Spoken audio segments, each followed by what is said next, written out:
Ang tatay kong hindi sumipot sa kasal ko. Para sa Maldives trip ng kapatid ko, pagkalipas ng ilang buwan, nakiusap sila na bumalik ako. Ang daan. Ako si Lauren Mitchell. 29 anyos na ako. At sa araw na pinakasalan ko ang lalaking mahal ko, ang buong hilera para sa pamilya ko sa seremonya ay ganap at masakit na bakante. Walang tatay na umakay sa akin sa altar. Walang nanay na nagpapahid ng luha sa kanyang mga mata. Walang kapatid na kumakaway sa akin mula sa unahan. Purong mga puting upuan lang at isang katahimikan na mas nakabubulahaw pa kaysa sa tugtog ng anumang organ sa simbahan. Ilang oras bago ko isuot ang pangkasal ko, tumawag ang tatay ko mula sa isang boarding gate sa airport. Nagmamadali ang boses niya, tila naiirita pa nga. Bawi na lang kami sa pag-celebrate pagbalik, anak, alam mo naman kung paano to. Matagal nang nakabook ang biyaheng to. Sa background, naririnig ko ang mga boarding announcement at ang tawa ng kapatid ko na umaalingaw-ngaw sa telepono niya. Ang huling text na natanggap ko sa kanya bago ako maglakad sa altar ay isang larawan ng napakalinaw na asul na dagat at ang mga binti niya habang nakahiga sa beach chair. Hindi makakapaghintay ang bakasyon. Enjoyin mo ang kasal mo, sis. Habang ang panig ng asawa ko ay punong-puno, may mga nagbubunyi at nagpapalakpakan, ang panig ko naman ay mukhang crime scene matapos magsiuwi ng lahat ng tao. Nakatayo ako roon suot ang pangkasal ko, nakatitig sa mga bakanteng upuang iyon, nagpapanggap na hindi nagliliyab ang dibdib ko. Iyon ang araw na may isang bagay sa loob ko ang tahimik na naputol. Hindi ako sumigaw, hindi ako nagwala, nagmasid ako. Tandaan ko ang lahat, at nagsimula akong mag-ipon ng mga ebidensya literal at emosyonal. Pagkalipas ng 2 buwan, ang mismong mga taong mas pinili ang Maldives kaysa sa akin, ay tumawag na may ibang tono sa kanilang mga boses. Nagmamakaawa sa akin na lumipad patungo sa kanyang malaking araw sa isang luxury resort. Akala nila ay sisipot ako, ngingiti ng maganda, at gaganap muli bilang ang nakalimutang anak. Walang-wala silang kamalay-malay kung gaano na ako nagbago. Bago ko sabihin sa inyo kung ano ang sinabi ng tatay ko ng gabing iyon, at kung ano ang nangyari matapos kong hawakan ang mic sa kasal ng kapatid ko, sabihin niyo sa akin, anong oras na ba sa inyo ngayon? At saan kayo nanonood? Gusto kong makita kung gaano kalayo ang mararating ng kwentong ito tungkol sa pamilya, mga hangganan, at pagganti. Isang ER nurse ako sa Houston, kaya sanay ako sa gulo, mga tunog ng ambulansya, alarma, mga taong nagsisigawan ng mga utos sa isa't isa. Sanay akong maging kalmado kapag ang lahat ay nagkakabuwag-buwag na.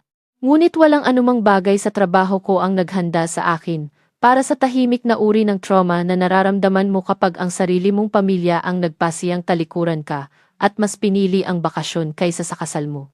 Lumalaki, alam ko nang laging may paborito ang tatay ko. Naglapat siya ng isang matagumpay na construction company, ang Mitchell & Sons Custom Homes. Malalaking bahay, malalaking kliyente, malaking ego. Sa simbahan at sa komunidad, siya ang huwarang ama, ang taong nagbibigay ng mga talumpati tungkol sa pagsisikap at pag-una sa pamilya. Sa bahay, ang pag-una sa pamilya ay karaniwang nangangahulugang pag-una kay Chloe, ang aking nakababatang kapatid, mas bata ng 3 taon. Ang paboritong anak na may malalaking mata at mas malaking Instagram following. Ako ang responsableng anak honor roll, may mga scholarship, nagpupuyat sa mga night shift sa ospital. Siya naman ang masayahin, ang anak na dinaluhan ni Dad sa Cabo para sa kanyang 25 na kaarawan habang sinasabi sa akin, matatag ka naman. Hindi mo kailangan ang lahat ng yan. Nang ma-engage ako, akala ko baka sa pagkakataong ito ay mag-iba na ang lahat. Kinuha ako ni Dad para magtanghalian sa isang steakhouse, naglabas ng leather checkbook, at nag-abot ng malaking halaga para sa mga gastos sa kasal na tila baliwala lang sa kanya. Nakamit mo to, Laura, sabi niya. At huwag kang mag-alala, itatabi namin ang buong weekend na yan. Walang mas mahalaga kaysa sa pag-akay sa iyo sa altar. Naniwala ako sa kanya. Gusto kong maniwala. Sa loob ng ilang buwan, nagpadala ako sa mga magulang ko at kay Chloe ng mga larawan ng mga venue, gown, at mood board. Ang fiancé ko na si Ethan, na isang bumbero, ay magalang na nagtanong sa family group chat tungkol sa kulay ng mga Amerikana at oras ng rehearsal dinner. Kadalasan, walang sinuman ang nagre-react. 3 linggo bago ang kasal, nag-post si Chloe ng countdown sa kanyang Instagram story, Maldives Bachelorette, content trip sa loob ng 3 linggo. Natitig ako sa telepono ko. Tamang-tama ang mga petsa sa weekend ng kasal ko. Nang tanungin ko ang aking ina tungkol dito, sinabi niya, "Oh, anak, ilang araw lang naman yan. Gagawa tayo ng paraan kahit papaano. Huwag kang madrama, Nes." Aw, nag-text ang tatay ko kalaunan. Nagbayad na kami ng mga deposit. Lilipad ako pabalik sa tamang oras, mag-relax ka. Sinubukan kong mag-relax. Sinabi ko sa sarili ko na hindi talaga nila gagawin iyon. Nang gabi bago ang kasal, kami ni Ethan ay nasa maliit naming apartment, inaayos ang mga huling detalye. Nagpaplansa siya ng kanyang polo habang ako naman ay nag-i-scroll sa Pinterest, sinusubukang huwag umiyak. Isang notification ang lumabas sa telepono niya sa ibabaw ng coffee table. Isang preview ng bagong mensahe sa Mitchell Family Group Chat. "Gusto mo bang buksan ko yan?" Tanong niya. Hindi naman ako tumitingin diyan, may kapaitan kong sinabi, "Sige lang." Binuksan niya ang kanyang telepono at nagbago ang mukha niya sa mismong sandaling iyon. Pagkalito, pagkatapos ay hindi makapaniwala, at sunod ay galit. "Lauren, dapat mong makita to," mahina niyang sinabi. Sa kanyang screen, isang serye ng mga larawan. Ang tatay ko sa isang first-class seat, may hawak na champagne. Ang nanay ko na may suot na floppy hat. Si Chloe na nagpo-pose kasama ang kanyang passport at may caption na, "Kapag mas pinili ng pamilya mo ang tropical vibes kaysa sa stress. Maldives, heto na kami, family first." Linyan. Ang timestamp sa larawan ng boarding. 2 oras bago ang rehearsal dinner ko. Walang tawag, walang paumanhin, purong porma lang. Lumubog ang puso ko ng labis kaya nakaramdam ako ng pisikal na pagduwal. Baka may layover lang, bulong ko, pilit na humahanap ng anumang dahilan. Ngunit pagkatapos ay kusang nag-play ang isang video, tumitili si Chloe, "Next stop, Maldives." "Sorry, Lauren. Mag-FaceTime na lang kami sa iyo mula sa beach." Sinundan ito ng boses ng tatay ko sa background na nagbibiro, nandoon kami sa espiritu, tumingin sa akin si Ethan, matigas ang panga. "Kung ang pamilya ko ang gumagawa nito sa iyo, ano ang sasabihin mo sa akin?" Hindi ako sumagot dahil pareho naming alam na sasabihin ko sa kanyang putulin na ang ugnayan sa kanila. "Sabihin mo sa akin ng tapat, kung nakita mo ang pamilya ng fiancé mo na literal na lumilipad sa ibabaw ng karagatan, sa halip na magmaneho ng 20 minuto papunta sa kasal mo, maglalakad ka pa rin ba sa altar na umaasang sisipot sila? O nagpaplano ka na ng iyong exit strategy?" Nagbihis pa rin ako. Ang mga ER nurse ay alam kung paano kumilos sa autopilot. Maaaring namamatay ka na sa loob, pero kaya mo pa ring magkabit ng IV, magtawag ng code, at panatilihing matatag ang iyong mga kamay. Sa umaga ng kasal ko, ginawa ko ang sarili kong make-up gamit ang parehong mekanikal na focus. Mascara, concealer, lipstick, balewalain ang panginginig, balewalain ang walang lamang text thread mula kay mom. Balewalain ang hindi nabasang mensahe mula kay dad na nagsasabi lang na, "Baka mahina ang signal. Mag-usap na lang tayo pagkatapos." Kumatok ang ina ni Ethan sa pinto ng bridal suite. "Anak, oras na," sabi niya, nangingislap ang mga mata sa emosyon. Pilit akong ngumiti, hinawakan ang aking bouquet, at naglakad patungo sa mga pinto ng simbahan. Nagsimula ang tugtog. Bumukas ang mga pinto. Humakbang ako palabas at kaagad kong nakita ito. Sa kaliwa, ang panig ni Ethan, punong-puno. Ang kanyang mga kapatid, mga pinsan, mga kaibigan sa pagkabata. Tumayo sila, nagpapalakpakan, sumisipol. Nakangiti sa kanya, at pagkatapos ay sa akin. Sa kanan, ang panig ko, 2 katrabaho mula sa ospital, ang roommate ko noong kolehiyo, at 3 bakanting hilera na may mga puting card na nakasaad, "Pamilya ng kasintahan." Lahat ng upuang iyon, perpektong nakahanay, nakatitig sa akin na parang mga ngipin sa isang bibig na tumangging magsalita. Halos manghina ang aking mga tuhod. Nakita rin ito ni Ethan. Nagdilim ang kanyang mga mata sa pagitan ng galit at pagkadurog ng puso. Nagtagpo kami sa altar, at piniga niya ang kamay ko, nang napakahigpit kaya sumakit ang aking mga buko. "Napakaganda mo," bulong niya, "ikaw at ako, sapat na yon." Tumango ako dahil kung magsasalita ako, maiiyak ako ng tuluyan. Nagsimula ang seremonya ng officiant, sakto nang makarating siya sa bahaging sino ang nagbibigay sa babaeng ito, upang maikasal. Isang malakas na hiyaw ng tawa ang umalingaw-ngaw sa sound system. Noong una, akala ko ay feedback lang. Pagkatapos ay narinig ko ito ng malinaw. Mga alon sa background, mga basong nag-iingay, at ang matinis na boses ng aking kapatid, "Guys, tingnan nyo ang tubig na to." Literal na hindi mapaniwalaan. Ang buong silid ay lumingon sa likod kung nasaan ang sound booth. Ang DJ at ang tech guy ng simbahan ay natatarantang nag-aayos ng mga kable, nakatitig sa isang teleponong nakaspeaker. Sa screen, na nakaharap sa karamihan dahil sa kawalan ng pag-iingat ng tech, ay ang aking tatay na may sunglasses, may hawak na inumin, nakatayo sa isang deck sa ibabaw ng turkesang tubig. Happy wedding day, anak! Sigaw niya sa telepono, walang kamalayan na ang mukha niya ay 20 talampakan na ang laki sa projector. Nanonood kami mula dito sa Maldives. Mag-celebrate na lang tayo mamaya kapag hindi na masyadong magulo rito. Ipakita mo ang beach, Chloe. Ang kamera ay umikot patungo sa aking kapatid na nakabikini at may puting cover-up, nagpo-pose kasama ang isang mimosa. Hindi makakapaghintay ang bakasyon, sis, i-repost na lang namin ang mga larawan mo. Humagikhik siya, sabay hawi ng kanyang buhok. May isang tao sa karamihan ang umubo. May isa namang nagbulong, nagbibiro ba kayo? Narinig ko agad ang simula ng mga bulungan. Pamilya niya yan? Tumatawag sila mula sa bakasyon. Ang ina ni Ethan, na nakaupo sa unang hilera, ay napatakip ng bibig sa gulat. Sa wakas ay hinugot ng tech ang telepono mula sa sistem, pinatay ang tunog, ngunit tapos na ang pinsala. Ang officiant ay tumikhim, halatang nabagabag. Ipagpapatuloy ba natin? Mahina niyang tanong. Tumingin ako kay Ethan. Ang panga niya ay nakakuyom ng napakahigpit, kaya nakikita ko ang paggalaw ng kalamnan nito. Puwede nating ihinto. Bulong niya. Hindi natin kailangang ituloy ito ngayon. Hindi, sabi ko, na ikinasorpresa naming dalawa. Nangako tayo sa isa't isa. Tapusin na natin to. Para sa atin.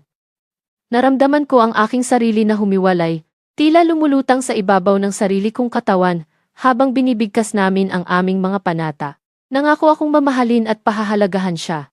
Nangako siyang sasalubong sa tabi ko. Lumabo ang paligid sa mga gilid, maliban sa 3 bakanting hilerang iyon na nakatatak sa aking paningin at ang imahe ng hangal na sunglasses ng aking tatay. Nang sa wakas ay sabihin ng officiant, maaari mo nang hagkan ang iyong may bahay, ang palakpakan ay tunog manipis at pilit. Habang naglalakad kami pabalik sa altar, dinalisdisan ako ni Ethan at bumulong, ipinapangako ko sa iyo, Lauren, hindi na nila ito gagawin muli sa iyo. Habang ang mga bisita ay nagpupunta sa courtyard para sa mga larawan, pumasok ako sa isang gilid na pasilyo, inilabas ang aking telepono, at binuksan ang family group chat. Ang mga video sa Maldives ay nandoon pa rin, kasama ang mga screenshot ng Instagram story ni Chloe. Isang boomerang ng aking tatay na itinataas ang kanyang baso, na may caption na, kapag ang ideya ng suporta ng pamilya mo, ay ang pagpapadala ng magagandang vibes mula sa kabilang karagatan, family first. Pinindot ko ang save sa bawat larawan, bawat video, bawat caption. Hindi ko pa alam kung paano, ngunit alam ko ito, isang araw, magkakaroon ng pagtutuos. Kung ipinahiya ka ng pamilya mo sa isang dambuhalang screen sa araw ng kasal mo, kakausapin mo ba sila kaagad o maghihintay ka? Mag-iipon ng patunay at titira kapag hindi nila inaasahan. Ang reception na sumunod ay naging maganda para sa lahat. May mga fairy lights, masarap na pagkain, ang mga kaibigan ni Ethan na sumasayaw na parang mga ewan, ang kanyang mga pinsan na nagbibigay ng taos-pusong toast tungkol sa kung paano niya laging pinapangalagaan ang mga ito. Bawat pagkakataon na may magbanggit ng pamilya, nakakaramdam ako ng kaunting kirot sa aking dibdib. Nang dumating ang oras para sa mga talumpati ng magulang, tumayo ang tatay ni Ethan, tumikhim, at sinabi, hindi ako nagkaroon ng pagkakataong magpalaki ng anak na babae, ngunit ngayon ay nararamdaman kong nagkaroon kami ng isa. Ang buong silid ay napuno ng pagkamangha. Ngumiti ako, ngunit humahapdi ang aking mga mata. Ang panig ko sa mic ay nanatiling tahimik. Sa pagitan ng mga kanta, kami ni Ethan ay lumabas sandali para lumanghap ng hangin. Nakatayo kami sa labas mismo ng venue sa ilalim ng isang hanay ng mga ilaw, habang ang mahinang tunog ng tawa ay naririnig sa likod namin. Okay ka lang? Tanong niya. Natawa ako, ngunit walang saya rito. Literal na pinasok ng tatay ko ang kasal ko, mula sa kabilang kontinente, sa pamamagitan ng larawan. Ano sa tingin mo? Dumukot siya sa kanyang bulsa sa loob at inilabas ang kanyang telepono. Dapat mo ring makita to, sabi niya. Sa pampublikong Instagram ni Chloe, isang larawan ang naipost na kulang sa 1 oras matapos naming sabihing, I do. Ang pamilya ko na naka-swimwear ay nakatayo sa paligid ng isang table na may kandila sa beach, ang aking tatay sa gitna na may hawak na baso ng champagne. Ang caption. Para sa aking paboritong babae na sa wakas ay nakamit ang kanyang dream trip, Maldives kasama ang pinakamahusay na pamilya sa daigdig. Family first, wouldn't miss it for the world. Ang timestamp ay eksaktong tumugma sa sandaling nagpapalitan kami ng singsing ni Ethan. Natitig ako sa screen hanggang sa lumabo ang larawan. Hindi ito papalampasin para sa buong mundo, ulit ko, patag ang aking boses. Naalala ko ang bawat pagkakataon noong bata pa ako nang hindi sumisipot si Dad sa mga school play ko, sa graduation ko sa nursing school, sa paglipat ko sa unang apartment ko, laging may parehong linya. Mag-celebrate na lang tayo mamaya, Lore. Alam mo namang busy ako. Tapos na ako sa pagbibigay ng konsiderasyon, mahina kong sinabi, gumawa na sila ng desisyon, tumango si Ethan. Kung gayon, gawin natin ang sa atin. Bubuo tayo ng sarili nating pamilya. Ikaw, ako, at sino mang rumespeto sa atin. Isang bagay sa loob ko ang naging matatag sa sandaling iyon. Ang galit ay lumamig at naging isang bagay na mas matalim, mas malinaw. Mga hangganan, mga kahihinatnan. Ayokong sumigaw sa kanila, sabi ko. Ang ganan. Gusto kong maramdaman nila kung paano ang maging nasa labas at nakatitig sa loob sa kauna-unahang pagkakataon. Nang sumunod na araw, sumabog ang telepono ko sa mga mensahe mula sa aking ina. Anak, napakasama ng wifi. Humihingi kami ng paumanhin na hindi kami nakarating doon. Ang live call ang paraan namin para sumubok. Mula sa aking ama, pinapalaki mo ang isang bagay mula sa wala. Sinabi na namin sa iyo ang tungkol sa biyaheng to, huwag mong sirain ang kasal mo dahil sa isang weekend. Mula kay Chloe, sis, timing lang talaga yon. Alam mo namang mahal kita. Huwag ka nang magalit na pinanood namin ang replay. Napakaganda mo. Hinayaan ko silang lahat na manatili sa Reed, sa kauna-unahang pagkakataon sa buhay ko, ang katahimikan ay akin. Lumipas ang mga linggo, naging abala ako sa trabaho ko. Kami ni Ethan ay nasanay sa buhay may asawa, nagse-share ng mga listahan ng bibilhin, mga gawain sa paglalaba, panonood ng Netflix sa gabi, ang kanyang mga gamit sa bumbero na natutuyo sa shower rod. Paminsan-minsan, nakakakita ako ng isa sa mga patalastas ng tatay ko sa lokal na TV. Mitchell and Sons, nagtatayo ng mga tahanan, nagtatayo ng mga pamilya, mapapangisi ako at imumute ito. Pagkatapos, isang gabi ng Martes, mga 6 na linggo matapos ang kasal, pumasok si Ethan sa living room na bukas ang kanyang laptop, may kakaibang ekspresyon sa kanyang mukha. Lauren, dapat mong makita to. Muli niyang sinabi, ang katagang iyon na naging tema na ng aming kasal. Sa screen ay isang internal company email na malinaw na ipinasa sa kanya ng isang hindi nagpakilalang tao. Ito ay naka-address sa lahat ng staff ng Mitchell and Sons. Sa ibaba nito ay nakasulat, forwarded by Anonymous. Ang katawan ng email ay mula sa aking tatay patungo sa kanyang accountant, may petsang 3 araw bago ang kasal ko. Maldives Retreat Charge. Paki-classify ito sa ilalim ng Client Development, Staff Retreat. Ira-write off natin ito ngayong quarter, at oo. Kunin sa discretionary budget na inilaan natin sa halip na sa contribution para sa kasal ni Lauren, babawi na lang ako sa kanya. Mamaya, nabaligtad ang sikmura ko. Ang check na isinulat niya sa akin sa steakhouse, ang nakamit mo to, ay literal niyang inilihis para bayaran ang kanyang bakasyon sa isla. Hindi lang ito emosyon na kapabayaan ngayon ito ay pinansyal. Sinadya. Kaya, kinuha niya pala pabalik ang pera para sa kasal mo para bayaran ang biyaheng pinili niya kaysa sa kasal mo. Dahan-dahang sinabi ni Ethan, at pagkatapos ay tinawag kanyang madrama dahil nasaktan ka.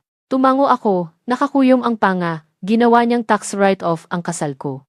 Nang gabing iyon, nagbukas ako ng isang folder sa aking laptop at sinimulang i-drag ang lahat doon. Mga screenshot ng mga text, mga video mula sa seremonya, mga post ni Chloe, ang email na ipinakita lang sa akin ni Ethan. Pinangalanan ko ang folder na Family First Evidence. Sa kauna-unahang pagkakataon, hindi ito nagmukhang mababaw na pagbibilang ng puntos. Nagmukha itong case file. Laging sinasabi ng mga tao na magpatawad at makalimot, ngunit sabihin mo sa akin, kapag ginawang isang line item ng isang tao ang iyong pinakamahalagang araw sa kanilang expense report, ang pagkalimot ba ay tunay na karunungan? O hinahayaan mo lang silang malaman na walang mga kahihinatnan? Halos 2 buwan matapos ang kasal, sa isang tahimik na umaga ng linggo, nag-vibrate ang telepono ko sa isang video call mula sa aking ina. Halos tanggihan ko na ito dahil sa nakasanayan, ngunit nanaig ang kuryosidad ko. Sumagot ako at napuno ang screen ng mukha niya. Full makeup, malambot na ilaw, ang may practice ng ngiti ng isang ina, na kinikilala ko mula sa lahat ng taon ng pag-aayos ng mga gulo para sa aking tatay. Hi anak, masigla niyang sinabi, masyadong masayahin. May 1 minuto ka ba? Nito rin sina Dad at Chloe. Sumikip ang dibdib ko. Anong nangyayari? Tanong ko. Nag-zoom out ang camera. Kumaway ang aking tatay mula sa sopa sa kanilang living room, may suot na polo na may logo ng kanyang kumpanya. Si Chloe ay nakaupong de-4 sa alpombra suot ang isang puting romper, ang singsing ay malinaw na nangingislap sa kanyang daliri. Surprise! Kili niya, itinataas ang kanyang kaliwang kamay. Engaged na ako. Natitig ako sa screen. Agad-agad, tanong ko. Kaswal pa lang naman niyang idinidate ang isang lalaki na nagngangalang Dylan nang magpunta siya sa biyaheng iyon sa Maldives. Hindi ko alam na seryoso na pala sila. Nag-propose siya sa mismong beach kung saan namin pinanood ang replay ng seremonya mo. Sabi niya, tila ba iyon ay sentimental sa halip na baluktot, parang naging full circle. May maganda kaming balita, singit ng aking tatay. Pinaplano namin ang kasal sa Maldives. Mismong resort, mismong mga overwater villa. Isang tunay na destination celebration. At syempre, nagkasundo kaming lahat na hindi ito magiging kumpleto kung wala kayo ni Ethan doon. Ang ngiti ng aking ina ay nanginginig. Gusto talaga naming ayusin ang mga bagay-bagay, anak, dagdag niya.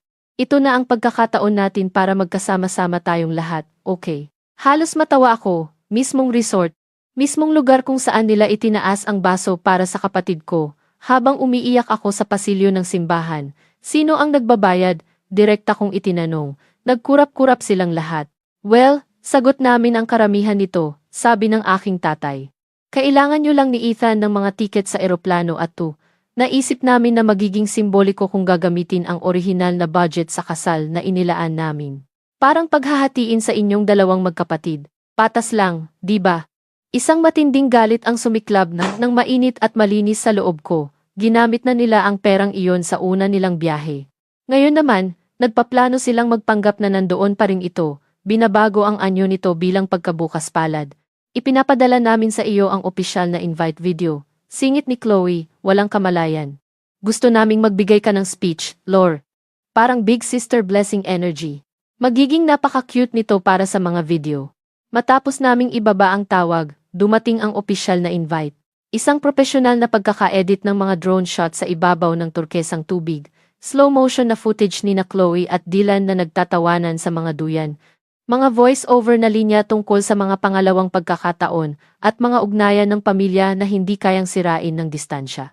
Ang huling frame, Chloe at Dylan, Maldives, save the date, tampok ang espesyal na panauhing pandangal, maid of honor at nakatatandang kapatid na si Lauren. Halos maibato ko ang aking telepono. Umuwi si Ethan mula sa isang shift at dinatnan akong nakaupo sa sopa. Nakapos ang video sa gitna ng frame. Ang mukha ni Chloe ay nakapako sa isang perpektong influencer smile. So, sabi niya, inilalagay ang kanyang mga susi sa lalagyan. Palagay ko nakuha mo na ang invite. Tumango ako. Gusto nilang pagpalain ko ang kasal niya sa mismong lugar kung saan nila ipinagdiwang ang pag-skip sa kasal ko. Gamit ang mismong pera na kinuha niya mula sa kasal ko, para bayaran ang una nilang bakasyon, umupo si Ethan sa tabi ko. Hindi natin kailangang pumunta, sabi niya, natitig ako sa screen ng matagal. Hindi, dahan-dahan kong sinabi. Pupunta tayo. Kumunot ang noo niya. Pupunta tayo. Hinayaan ko silang isulat ang kwento ko sa loob ng 29 na taon, sabi ko, ang batang napapabayaan. Ang nakakaunawang anak. Ang nurse na nakakaintindi kapag busy sila. Sa kasal ko, ipinakita nila sa mundo kung sino talaga sila, at nilunok ko yun. Kung hindi ko haharapin to, magpapatuloy lang sila na parang walang nangyari. Tatawagin nilang walang utang na loob ang sinumang papalag. Magsasalita sila tungkol sa pamilya habang ginagamit ang mga tao bilang props. Binuksan ko ang aking laptop, pinindot ang Family First Evidence folder, at sinimulang iorganisa ito sa mga subfolder. Araw ng kasal, Maldives trip, pera, pampublikong imahe. Nanood si Ethan, tahimik. Anong ginagawa mo? Sa wakas ay tanong niya. Gusto nila ng mga projection screen at mga speech, sabi ko. Ibibigay ko sa kanila ang eksaktong bagay na yan. Nag-book ako ng 2 economy ticket gamit ang sarili naming pera. Nag-book ako para sa amin sa isang simpleng kuwarto sa resort. Hindi sa isa sa mga overwater villa na inireserba nila para sa malapit na pamilya. Bumili ako ng isang matingkad na pulang gown na nagpadama sa akin na parang isang warning sign. Nag-email din ako sa event coordinator ng resort, ipinakilala ang aking sarili bilang kapatid ng kasintahan at maid of honor.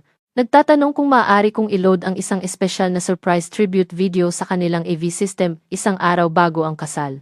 Sumagot siya sa loob ng ilang oras, syempre naman. Mahilig kami sa mga sorpresa, dalhin mo lang sa isang USB. Pinangalanan ko ang file na family, first, tribute, final, MP4, at ngumiti sa kauna-unahang pagkakataon sa loob ng ilang linggo. Kung inanyayahan ka ng pamilya mo sa mismong lugar kung saan ka nila ipinihiya, binigyan ka ng microphone, at binigyan ka ng access sa projector, mananatili ka ba sa kapayapaan? O pipindutin mo na sa wakas ang play? Ang Maldives ay kasing ganda ng ipinapakita sa Instagram at kasing kakaiba kapag dumating ka para sa isang misyon ng pagganti sa halip na isang honeymoon. Habang ang aming seaplane ay dumadaos-dos sa ibabaw ng tubig na mukhang Photoshop, piniga ni Ethan ang kamay ko. Huling pagkakataon para umatras, sabi niya. Maaari nating sabihin sa kanila na nagkasakit ka at gugulin ang linggo sa paghiga sa beach at pagbabaliwala sa lahat. Ilang buwan na akong may sakit, sabi ko. Ito ang paggaling ko. Sa dock ng resort, naghihintay ang aking pamilya na parang isang welcome committee.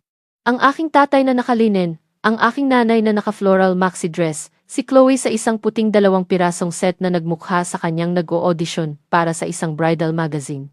Nakatayo si Dylan sa tabi niya matangkad, gwapo, magalang, malinaw na nasa ilalim pa rin ng sumpa ng perpektong naratibo ng pamilya na ipinagbili sa kanya.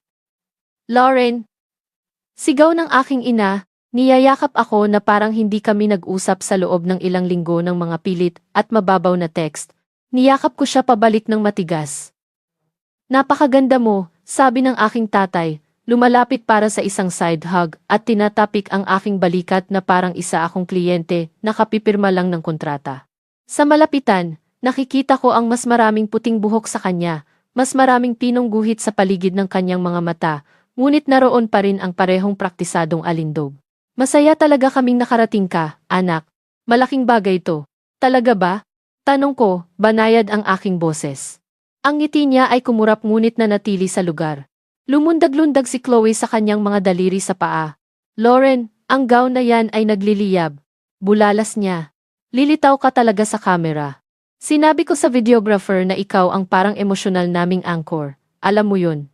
Nakatatandang kapatid, mga lumang sugat na naghihilom, lahat ng yan. Mga lumang sugat, ulit ko. Sige. Nag-abot ang staff ng resort ng mga malamig na tuwalya at coconut water. Nag-check-in kami sa aming simpleng kwarto mas maganda pa rin kaysa sa anumang tinuluyan ko noon, ngunit walang-wala kumpara sa mga overwater palace na nakikita ko sa labas ng aming bintana. Ang mga magulang ko at si Chloe ay nasa mga iyon, syempre, nagpo-post ng mga room tour ng gabing iyon. Bago magtanghalian, nakipagkita ako sa event coordinator sa reception hall, isang pavilion na may mga salaming dingding na nakatanaw sa karagatan, kung saan gaganapin ang seremonya at reception. Heto ang USB, sabi ko, iniaabot ito. Ito ay paghahalubilo ng mga clip noong bata pa kami, mga larawan, at ilang mga mensahe mula sa mga tao sa amin. Isa lang sa mga paglalarawang iyon ang teknikal na totoo. Perfect, sabi niya, isinasaksak ito sa laptop na nakakonekta sa projector. Ipila natin ito kapag nagsimula ka na sa iyong speech. Tumango ka lang sa DJ kapag handa ka na. Pinindot niya ang play para suriin ang file. Ang mga unang frame mga inosenteng larawan noong bata pa kami ni Chloe na may magkatugmang pajama, mga clip na ipinadala ng aking ina sa paglipas ng mga taon, ay nagplay sa ilalim ng malambot na musika. Isinama ko ang mga iyon sa layunin upang patulugin ang lahat sa isang huwad na pakiramdam ng seguridad. Mukhang maganda, sabi ng coordinator, pinipigilan ito bago ito lumipat sa hindi gaanong kaaya-ayang material. Ang araw ng kasal ay naging isang blur ng init at tensyon. Ang seremonya ni Chloe sa deck na nakatanaw sa tubig ay nagmukhang isang Pinterest board na nabuhay. Mga puting bulaklak, mga manipis na kurtina na humahampas sa hangin, mga bisita na nakapastel at designer sunglasses. Inakay siya ng aking tatay sa altar, nakangiti na parang ama ng taon, habang ang mga drone ay umaalingaw-ngaw sa itaas na kinukunan ang bawat anggulo. Naramdaman ko ang kamay ni Ethan sa akin, pinapanatili akong matatag. Sa panahon ng mga panata, pinanood ko si Chloe na nangangakong laging sisipot para kay Dylan, sinusubukang huwag mag-react ng paimbabaw sa iron niya. Matapos nilang maghalikan at maghagis ang lahat ng mga talulot ng bulaklak, lumipat kami sa pavilion para sa reception. Ang mga lamesa ay nangingislap sa mga baso at kandila. Isang dambuhalang screen sa likod ng sweetheart table ang nagloop ng isang slideshow ng mga larawan ng engagement ni na Chloe at Dylan. Oo, marami ang kinunan sa unang biyaheng iyon sa Maldives. Bawat slide ay isang paalala kung nasaan sila noong araw na ikinasal ako.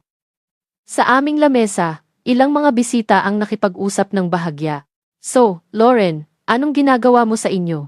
Tanong ng isa sa mga kamag-anak ni Dylan. Isang ER nurse ako, sagot ko. Inaayos ko ang mga tao, kapag ang mga taong dapat sanang mag-alaga sa kanila ay hindi ginawa yon. Natawa ng magalang ang pinsan, hindi ganap na nauunawaan ang kahulugan. Dumaan ang aking ina, hinahawakan ang aking balikat. Anak, pagkatapos ng hapunan, mauna ka na bago ang toast ng tatay mo, sabi niya. Mga magagaan na bagay lang, okay. Masayang araw to. Ngumiti ako ng manipis. Magsasalita ako mula sa puso, pangako ko. Natapos ang hapunan. Inanunsyo ng DJ. At ngayon, isang espesyal na speech mula sa ating maid of honor, ang nakatatandang kapatid ng kasintahan, si Lauren. Palakpakan. Ngumiti si Chloe sa akin mula sa kanyang upuan. Ang mga mata ay nangingislap na, umaasa sa isang emosyonal, nagpapatawad na monolog na maaari niyang iklip para sa kanyang mga follower. Tumayo ako, inayos ang aking pulang gown, at naglakad patungo sa gitna ng dance floor. Ang projector sa likod ko ay lumipat mula sa pangkalahatang slideshow patungo sa isang itim na screen, naghihintay sa aking pagtango, tumingin ako sa karamihan ng mga mukha. Mga kaibigan ng aking mga magulang, mga kasosyo sa negosyo ng aking tatay, pamilya ni Dylan, staff ng resort na may mga tray sa kamay. Hinawakan ko ang mikropono. Hi, sa lahat, panimula ko, ang aking boses ay nakakagulat na matatag. Para sa mga hindi nakakakilala sa akin, ako si Lauren, ang nakatatandang kapatid. Ako rin ang nag-iisang tao sa silid na ito na nakakita kay Chloe at sa aking mga magulang kapag hindi umaandar ang mga kamera. Ilang mahinang tawa. Natawa si Chloe nang may kaba. Una, hayaan mong sabihin ko, Chloe, napakaganda mo, pagpapatuloy ko. At Dylan, tila isa kang tunay na mabuting tao. Kaya naman nararamdaman kong hindi magiging patas na hindi sabihin sa iyo ang buong kwento, kung paano tayo nakarating dito, nagbago ang timpla ng silid, ang mga upuan ay gumaralgal. Ang ngiti ng aking tatay ay nagsimulang magmukhang isang ngisi ng pagpapakita ng galit. Bahagya akong tumango sa DJ. Ang screen sa likod ko ay nagkaroon ng buhay. Lumitaw ang mga larawan noong bata pa kami, si maliit na Chloe na natatakpan ng cake. Ako na nagtutulak sa kanya sa isang uguyan. Lumalaki kami sa isang bahay kung saan ang mga salitang family first ay halos ang motto, sabi ko sa ibabaw ng mga imahe. At least, yan ang sinabi namin sa lahat. Nagbago ang montage. Sa screen ngayon, isang larawan ng mga bakanting hilera para sa pamilya ng kasintahan sa kasal ko. Mga bisita sa harapan. Isang malaking kawalan sa likod nila, ang mga singhap ay umalingaw-ngaw sa buong silid, 2 buwan ang nakalilipas, pagpapatuloy ko, pinakasalan ko ang aking matalik na kaibigan sa Houston. Hindi niyo makikita ang mga larawang iyon sa mga slideshow na ito, dahil ang pamilya ko ay wala roon. Ang susunod na clip ay kusang nag-play. Ang video ng aking tatay at ni Chloe sa dambuhalang screen sa aming simbahan. Siya na nakasunglasses, siya na nakabikini, sumisigaw ng masasayang pagbati mula sa Maldives. Ang kanilang mga boses ay umaalingaw-ngaw sa mga speaker ng pavilion. Happy wedding day, anak! Mag-celebrate na lang tayo mamaya. Hindi makakapaghintay ang bakasyon, sis. May tawa sa video. Walang sinuman sa silid ang tumatawa ngayon. Lumingon ako ng bahagya upang makita ko ang mga mukha ng aking mga magulang. Ang kamay ng aking ina ay nasa ibabaw ng kanyang bibig. Si Chloe ay nakapako, malaki ang mga mata, ang maskara ay nagsisimula ng kumalat. Ang aking tatay ay naging maputla sa ilalim ng kanyang kulay sunscreen. Habang ang aking asawa at ako ay nagpapalitan ng mga panata sa harap ng 3 bakanting hilera, sabi ko, ang pamilya ko ay nandito, sa mismong resort na ito, ginagawang content ang aming pagkawala. Ang susunod na slide, ang post ni Chloe na, Family First, wouldn't miss it for the world, ay pinalaki sa screen. Ilan sa mga kasosyo sa negosyo ng aking tatay ang sumandal pasulong, naniningkit ang mga mata. Ang isa ay bumulong ng isang bagay sa isa pa, nagiiling ng kanyang ulo. Pagkatapos ay dumating ang email, Binura ko ang pangalan ng accountant, ngunit iniwan kong buo ang sa aking tatay. Ang projector ay nag-zoom in sa mga pangunahing linya, habang binabasa ko ang mga ito ng malakas. Paki-classify ito sa ilalim ng client development, staff retreat, ira-write off natin ito ngayong quarter. At oo, kunin sa discretionary budget na inilaan natin, sa halip na sa kontribusyon para sa kasal ni Lauren, babawi na lang ako sa kanya mamaya. Maririnig mo ang pagbagsak ng isang tinidor. Kaya, Dylan, sabi ko, humaharap sa aking bagong bayaw, kapag nag-uusap sila tungkol sa pag-una sa pamilya, unawain mo kung ano talaga ang kahulugan niyan. Nangangahulugan ito ng paggawa sa aking kasal na isang tax write-off. Nangangahulugan ito ng pagtataas ng baso para sa iyong kasintahan sa isang beach, habang sinasabi sa akin na madrama ako dahil nasaktan ako. Tumayo ang aking tatay. Lauren, sapat na yan. Singhal niya. Mababa ang boses ngunit naririnig ng lahat. Patayin mo yan. Itinaas ko ang aking kamay. Nakuha mo na ang imahe mo sa loob ng mga dekada, Dad. Ang mga patalastas mo, ang mga speech mo, ang tatak mo bilang huwarang ama. Ngayong gabi, binabalanse lang natin ang kwento. Sa likod ko, ang slideshow ay lumipat sa isang split screen. Sa isang panig, ang isa sa mga lokal na patalastas niya sa TV, siya na naka-hard hat na nagsasabing, sa Mitchell, Sons, ang pamilya ay hindi lamang isang salita. Ito ang ating pundasyon. Sa kabilang panig, isang naka-zoom in na screen cap ng line item, Maldives Retreat, classified as client development, charged to family wedding budget. Ilang mga bisita ang tumayo na nagbubulungan sa isa't isa.